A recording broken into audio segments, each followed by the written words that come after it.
Everyone, मैं doctor Swati Sharma English सूत्रा में आप सभी का स्वागत करती हूँ। कैसे हैं आप सभी? और मैं आज आप लोगों के लिए एक कुछ ना कुछ शुरू तो करती ही रहती हूँ। तो ये है वर्ल्ड लिटरेचर। एक्चुअली ये जो वर्ल्ड लिटरेचर है ये एमसीक्यूज के थ्रू ही मैं बता रही हूँ। अब आप सोच रहे होंगे कि ये वर्ल्ड लिटरेचर है क्या चीज। एक्चुअली ये वर्ल्ड लिटरेचर जो है ये हमारे एग्जाम्स, अगर हम यूपी टीजीटी पीजीटी को छोड़ दें तो उसके अलावा जो और एग्जाम्स होते हैं टीचिंग के, जैसे केवीएस है, एनवीएस है, DSSB है, DSSB बेसिकली, और हरियाणा स्क्रीनिंग का जो है, इनमें वर्ल्ड लिटरेचर आता है। अब ये वर्ल्ड लिटरेचर क्या होता है? जैसे European literature, African, Australian, Canadian और बाकी के जो और भी लिटरेचर हैं, इंडियन, अमेरिकन, इन्हें वर्ल्ड लिटरेचर। अब इसमें ब्रिटिश भी आता है, लेकिन ब्रिटिश लिटरेचर तो सभी लोग पढ़ते हैं। तो और उसके अलावा जो नेट का भी तैयारी कर रहे हैं, तो ये वर्ल्ड लिटरेचर जो है अपने आप में एक इम्पॉर्टेंट, एक बहुत ही इम्पॉर्टेंट चीज है। तो मैंने जो है ये यूरोपियन लिटरेचर से शुरू करा है, एंशिएंट एज से एक सीरीज की तरह शुरू करा है। कैसा लगा आपको, आप ये जरूर बताइएगा।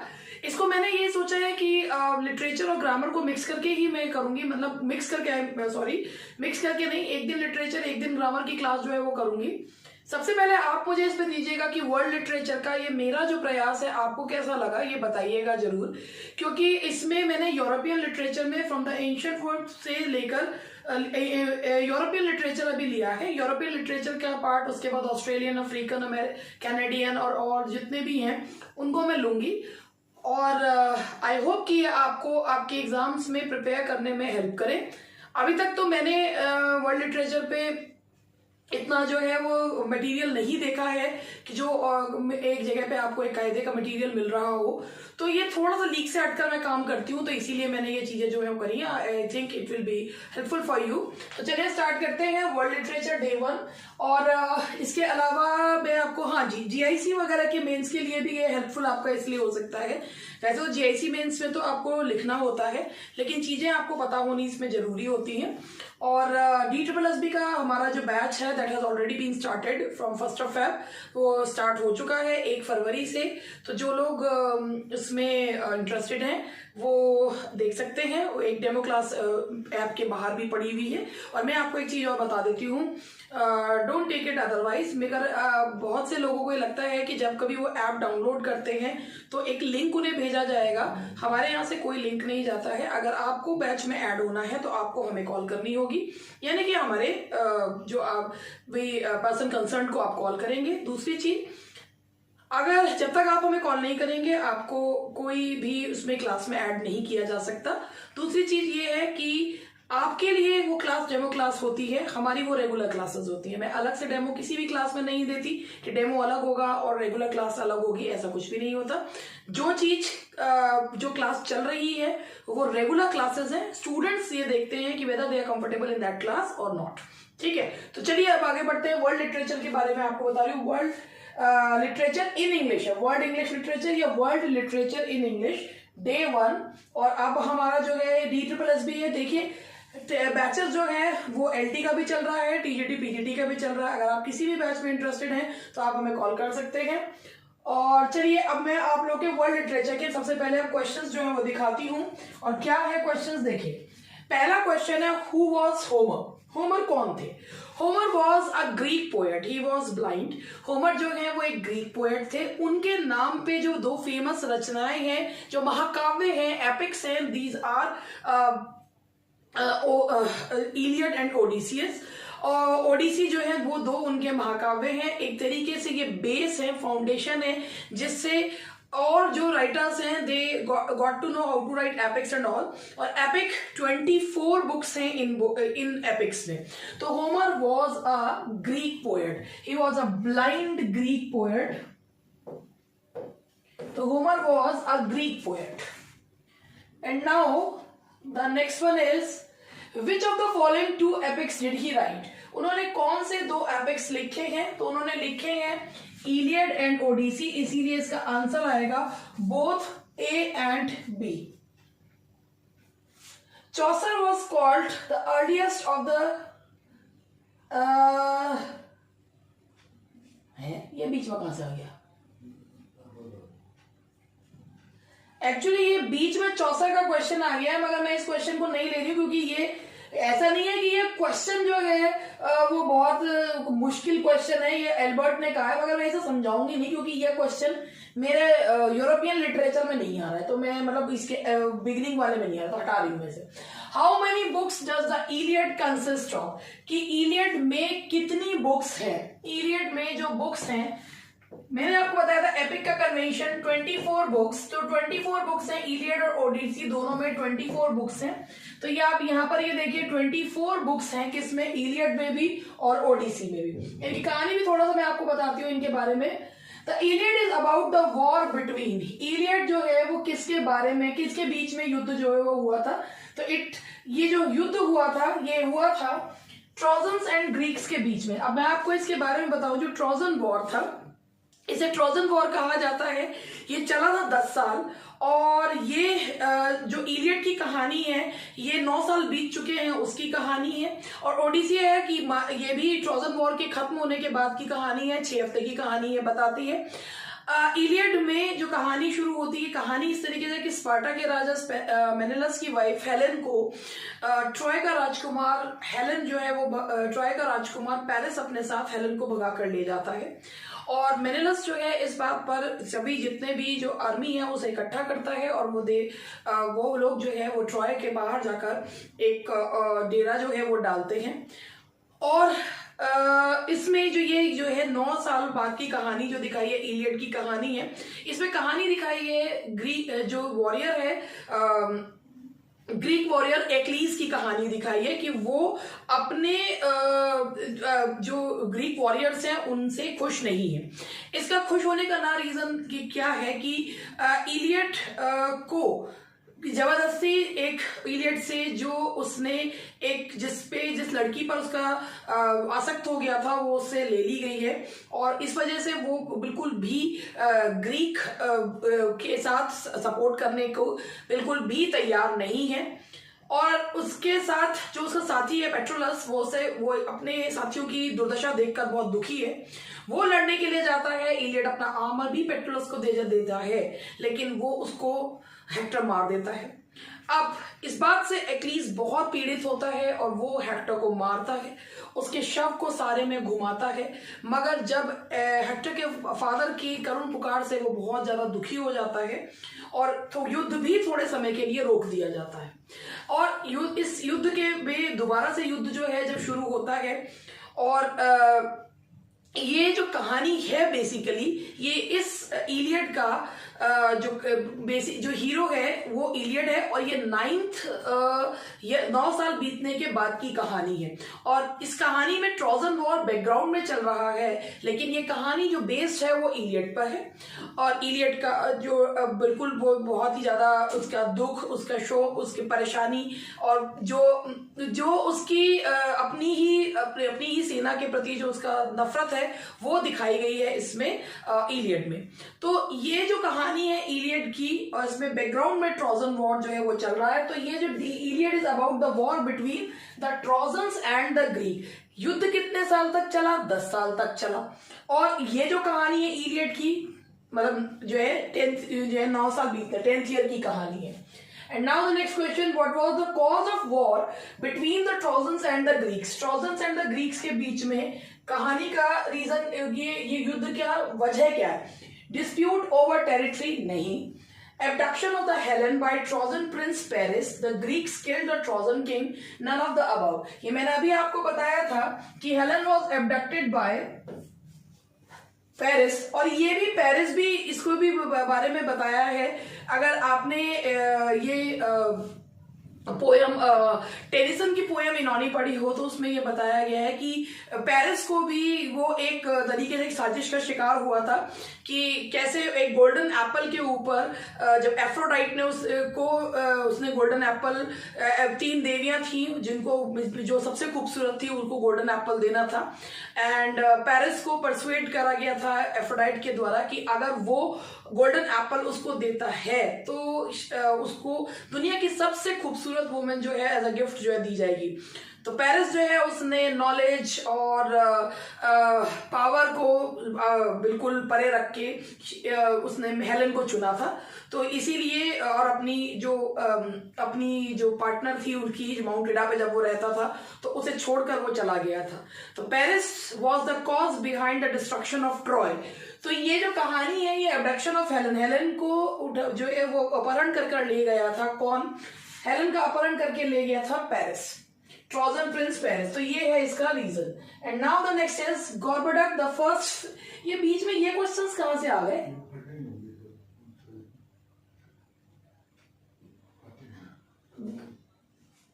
गोरबोडक the first regular comedy in, और ये कॉमेडी तो है भी नहीं है, तो ट्रेजेडी है। ये क्वेश्चन भी बेकार में है। Who was the husband of Helen? ये बीच में कुछ क्वेश्चन गड़बड़ हो रहे हैं। 6 Who was the husband of Helen? Helen का हस्बैंड कौन था? Spartan king, that was Menelaus. Menelaus था, Menelaus was the king of Sparta and Helen's husband. When the war actually originated from a quarrel between the goddess. किन तीन, अभी मैंने आपको बताया था कि अगर आपने ये मैंने आपको बताया था कि ये रीजन इसका ये नहीं था, ये एक गोल्डन एप्पल के ऊपर हुई लड़ाई थी जिसको तीनों की तीनों गॉडेसेस पाना चाहती थी, एथना, हेरा एंड एफ्रोडाइट। और तीनों ने ये पेरिस को अपनी अपनी तरफ से गिफ्ट्स जो है वो ऑफर किए थे, लेकिन Aphrodite the goddess of beauty उन्होंने हेलन को ऑफर किया था और इसीलिए ये युद्ध जो है वो हुआ। तो इसीलिए ये गॉडेसेस के बीच में क्वेरल हुई थी, एथना, हेरा और एफ्रोडाइट के बीच में। The answer is all of the above.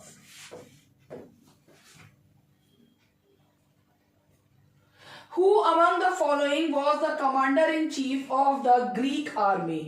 तो इनमें से कौन जो है ग्रीक आर्मी के कमांडर थे? Who among the following was the commander in chief of the Greek army? Commander in chief Greek army के कौन थे? ये थे एगमेमन। एगमेमन इन्हीं की वजह से जो है एक्लिस नाराज हो गया था, क्योंकि इन्होंने बलपूर्वक क्रेसी नाम की एक लड़की को इन्होंने जो है अपने उसमें रखा था और जबरदस्ती रखा था, और अपोलो के कहने पर उनको उसे छोड़ना पड़ा था। तो उन्होंने एक्लिस की जो प्रेमिका थी उनको मांग ली थी। दैट इज वाई एक्लिस जो है वो बहुत ही ज्यादा दुखी हो गए थे। तो जो कमांडर इन चीफ था ग्रीक आर्मी का, that was Agamemnon. Who sends the plague to the Greek camp near the beginning of the Iliad? जो वैसे मैंने अभी आपको बताया था कि अपोलो गॉड अपोलो जो है उनसे प्रार्थना करी थी कि वो ग्रीक आर्मी को किसी ना किसी तरीके से शटर्ड कर दे। तो ग्रीक आर्मी को प्लेग जो भेजी थी वो किसने भेजी थी? That was sent by Apollo. Apollo के द्वारा प्लेग भेजा गया था।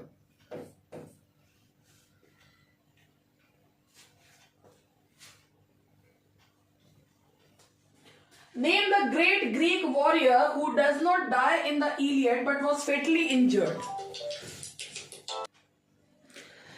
जो ग्रीक वॉरियर जो इलियड में जिसकी डेथ नहीं होती, that was Achilles.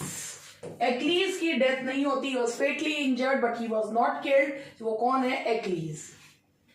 Now the next one is who killed the Trojan Prince Hector. जो मैंने भी बताया था, ट्रोजन प्रिंस हेक्टर को मारा जाता है एक्लीज के द्वारा, और वो उसके पैर को अपने रथ से बांध के पूरे में घुमाता है, केवल ये दिखाने के लिए पेट्रोलस की वो हत्या से इतना आहत हो जाता है।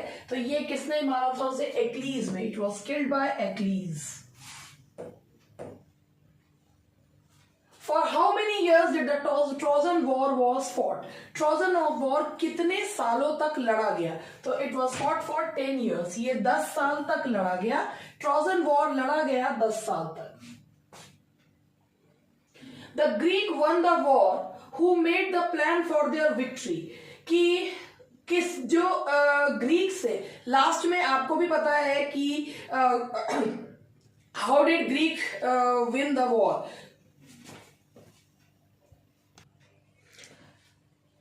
It was Ulysses यूलिसेस के प्लान के द्वारा Greeks one the war.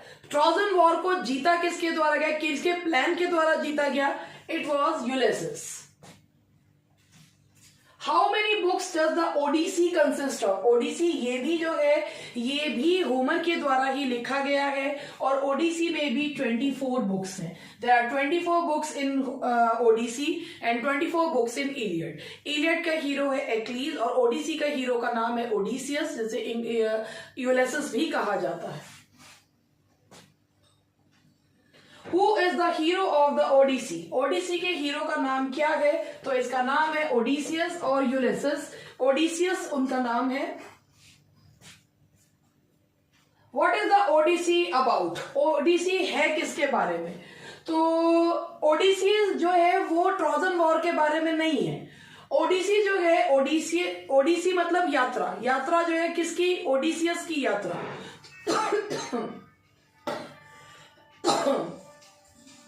Odysseus and his journey की जब फॉल ऑफ ट्रॉय हो गया, ग्रीक आर्मी जीत गई, उसके बाद ओडिसियस की यानी कि यूलिसेस की जर्नी की कहानी है। क्या? Odyssey about. The Odyssey is about Odysseus journey. ओडिसियस की जर्नी की कहानी है। How many years does it take Odysseus to reach Ithaca?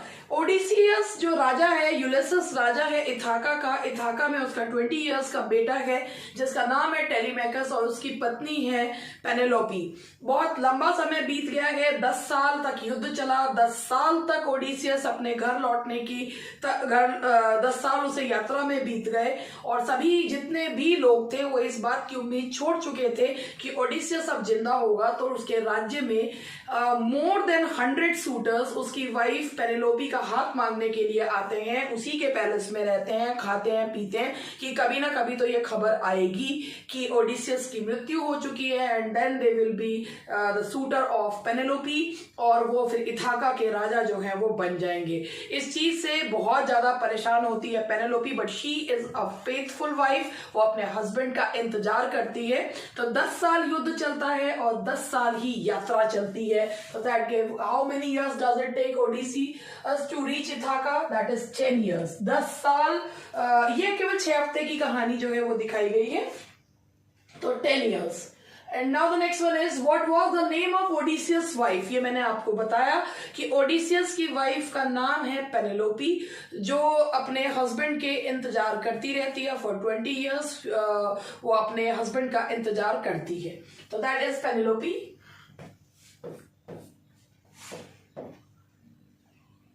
What was the name of Odysseus' son? Odysseus के बेटे का नाम है that is टेलीमैकस। टेलीमैकस ओडिसियस के बेटे का नाम है। ये यूलिसेस नाम की पोयम टेनिसन के द्वारा भी लिखी गई है और उसमें भी उन्होंने एक्शन की पोयम है, उसमें उन्होंने यही बताई है कि यूलिसेस जब अपने लौट कर आते हैं अपने ट्रोजन वॉर के बाद, तो इतने ज्यादा एक्शन के बाद कितना ज्यादा वो अपने आप को हेल्पलेस महसूस करते हैं क्योंकि वहां पर कोई नहीं है, कुछ एक्शन नहीं है, कुछ भी करने को नहीं है। तो वो अपने आप, वो Ulysses is a poem of action और ये Telemachus is the name of Odysseus son. Which plant makes the sailor forget their desire to go home? ये बीच में इसमें बताया गया है कि लोटस ईटर्स कि जब ये लोग अपने घर लौट रहे होते हैं तो ये एक आइलैंड पर रुकते हैं जहां पर हमेशा आफ्टरनून जैसा लगता है और वहां के लोग उन्हें खाने के लिए कुछ जो जड़े देते हैं उसको खा के वो ड्राउजी फील करते हैं। तो इसे उस प्लांट का नाम क्या था? That was lotus. तो लोटस को खाकर वो जो है कैसा महसूस करते हैं? बिल्कुल ड्राउजी फील वो करते हैं।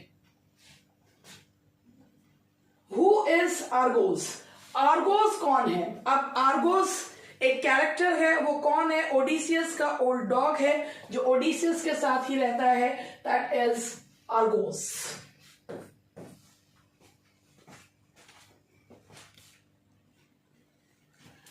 इसमें इवन एक डॉग का भी जो है वो वर्णन किया गया। Argos is the old dog of Odysseus और ये जो है मतलब ओडिसियस ने ट्रॉय जाने से पहले उसको पाला था कि भाई जो ये डॉग्स हुआ करते थे हंटिंग के लिए और इसके लिए, लेकिन ऐसा कुछ भी नहीं हुआ क्योंकि वो चला गया। अब उस डॉग की बहुत ही दुर्दशा जो है वो उसमें दिखाई गई है ओडिसियस में, कि वो बेचारा जो है वो full of fleas and all that, बहुत ही बीमार कमजोर सा हो गया है। तो Argos is the name of Odysseus dog. तो आप देख सकते हैं कि इसमें किस तरीके के क्वेश्चंस हैं।